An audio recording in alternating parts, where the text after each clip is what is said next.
All right, everybody, welcome to biology. I'm coming to you on a personal day, so it's asynchronous learning today.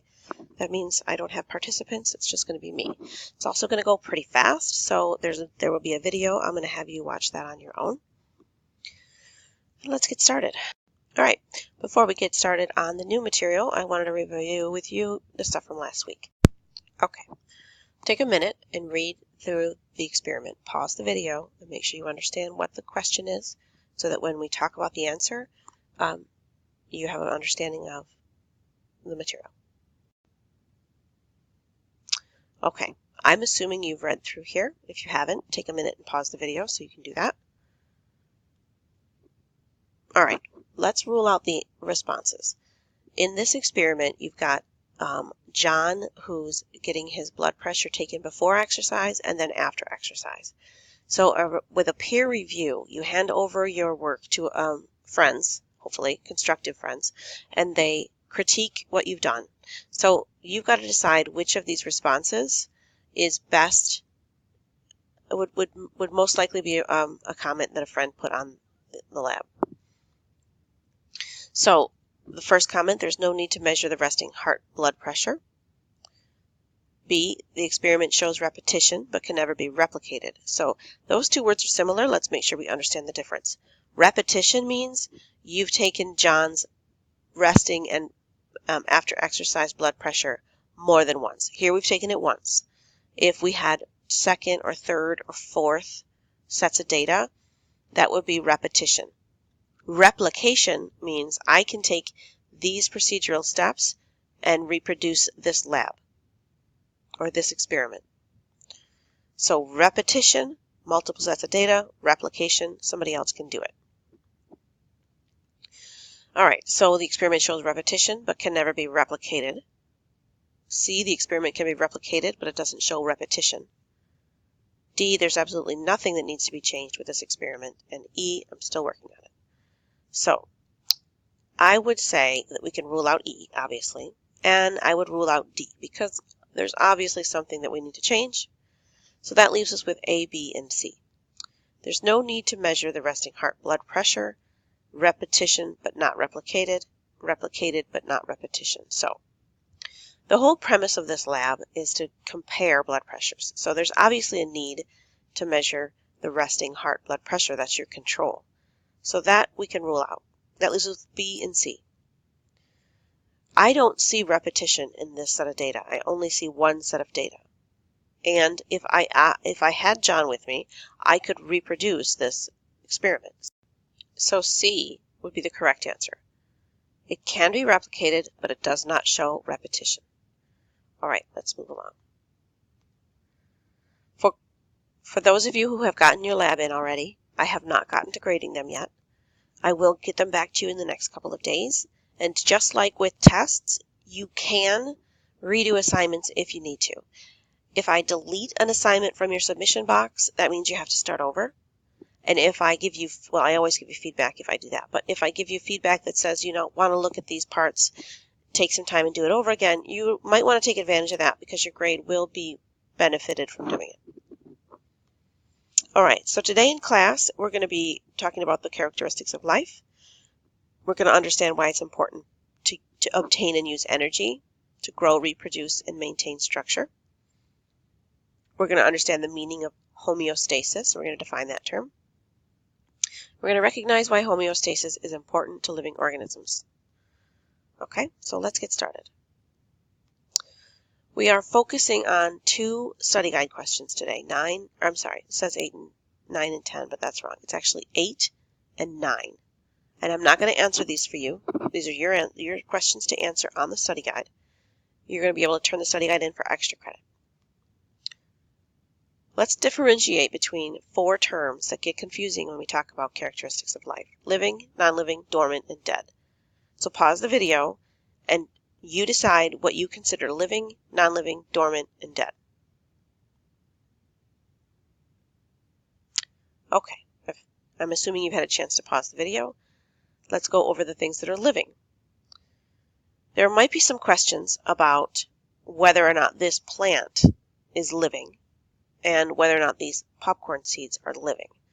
Pretty sure the giraffe and the seedling we can agree on, and the fish is clearly dead.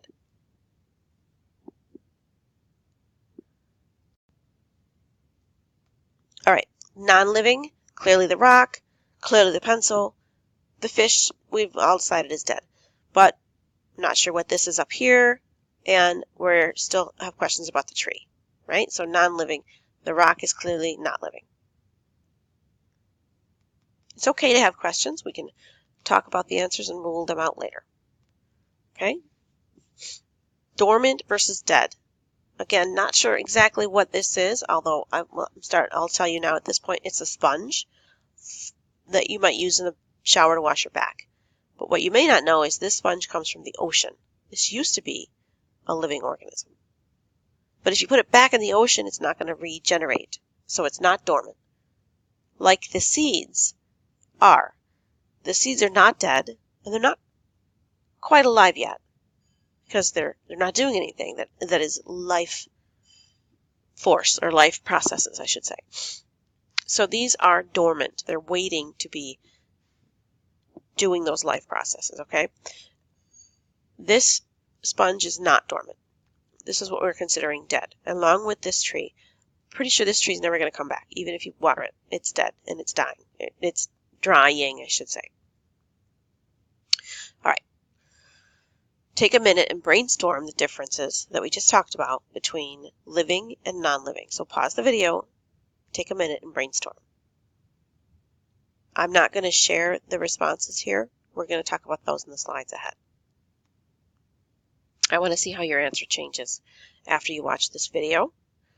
And I'm going to post the link to this video in the announcement page that you'll see on your course page for class today.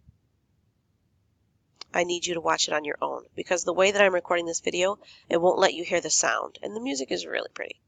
And I don't have time. In this video, I only get 15 minutes. All right.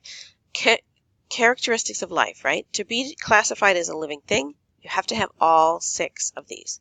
It has to respond to the environment, has to maintain homeostasis, it has to consist of cells, it has complex chemistry, it grows and develops, and it produces offspring. So I've linked to you which units we're going to be discussing those in this semester.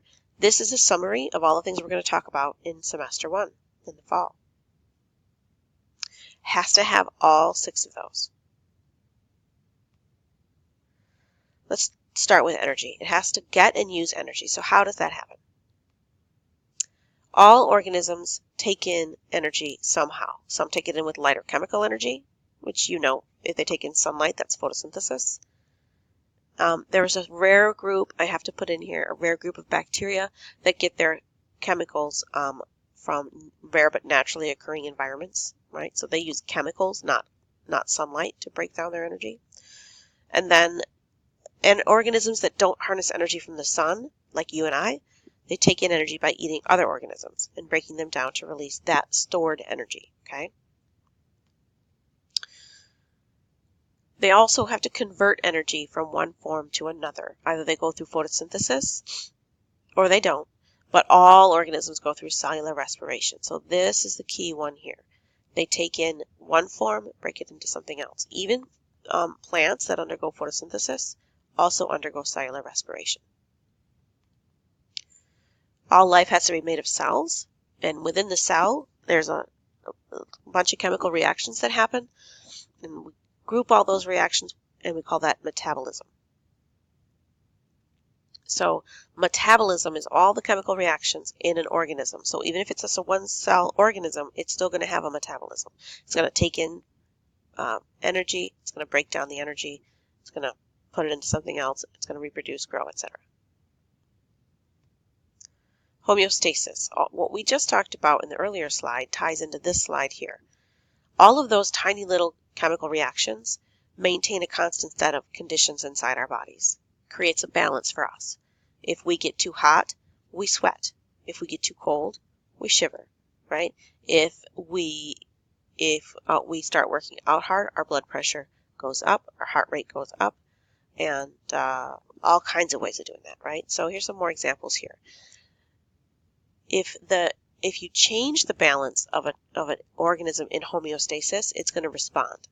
It's going to react to that change. So in the winter, frogs bury themselves. Desert animals hunt at night instead of in the heat of the day. We sweat and birds migrate, right? Staying alive, all those little things we do takes energy. All right, so which is an example of how an organism maintains homeostasis?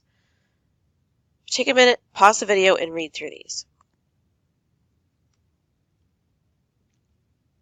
Okay, I'm assuming you've paused the video. Parents pass on their blue eyes to their children. That would be an example of heredity. Female birds will mate with male birds that only have long tail feathers.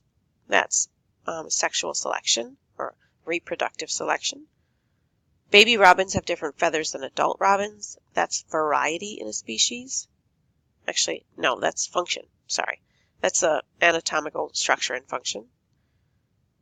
The baby birds can't fly yet. They just need to stay warm. The antelope squirrel is active at night to conserve water. I think we can rule out E. So the correct answer is D. Homeostasis, in this case, the antelope squirrel, which sounds really interesting, is active at night because during the day it's very hot out and they don't have a lot of water because they live in the desert. Okay, so the answer is D. Homeostasis is to maintain a constant temperature. Not just temperature, but that's one of the examples. So how does our body respond to the environment when it's cold? What is this person all bundled up probably doing if they get cold in the outside? Right? They shiver. So shivering is the opposite response of sweating, but it's what your body does to maintain your warmth. So we're going to try a little thing that normally I would do as a waterfall. So I want you to think about these before I reveal the answer. I want you to decide if it's metabolism, response, or homeostasis. Plants capture the sun energy to make their own food. Is that metabolism, response, or homeostasis? So that's metabolism. They're taking in energy and they're breaking it down to do their chemical processes. And all those chemical processes combined into metabolism. Frog burrows itself into the mud and lowers its heart rate in the winter. Why are they doing that? In response to the cold, right? So they are responding to the cold temperature outside. Human body normal temperature is 98.6 degrees, give or take a degree. How do we maintain that? We maintain that through homeostasis. You're out for a run and you start sweating and breathing harder. Your body's trying to cool itself down. That's response. You're about to go skateboarding with your friend, and on your way out the door, you grab an energy bar. So that is response, right, because you're hungry, and metabolism, because you're going to use that energy in the bar. Plant has a balance of carbon dioxide and water for the photosynthesis process. Okay, balance means homeostasis. Leaves on plants have small openings called stoma. When water is low, the stoma closed to keep from losing the water and nutrients. When the water is available, the stomata open up to capture the water. Okay? So that's response. They're responding to the amount of water in the environment. All right, so let's go back to that original question. Brainstorming, right? What is the difference between something that is living and something that is non-living? Take a moment and pause the video and make sure that you understand what we're saying here. Okay. I've assumed you've paused and you've looked at it. I'm also providing you here with some responses to the study guide questions 8 and 9, which I will put out for you. And I need you to think back on our objectives. How comfortable do you feel about these 4 things we've talked about? Characteristics of life, why it's important for living things to obtain and use energy, grow, reproduce, and maintain their structure. Understand the meaning of homeostasis and recognize why homeostasis is important. You need to decide. You have, I don't know about this part actually, so. You have to complete the 1.06 characteristics of life. You have a test on Friday. All right. Finish your lab if you haven't done that yet. The code word for the day is life. L-I-F-E, no capitals. That's your code word. Have a great day. And you can find everything you need in the announcements.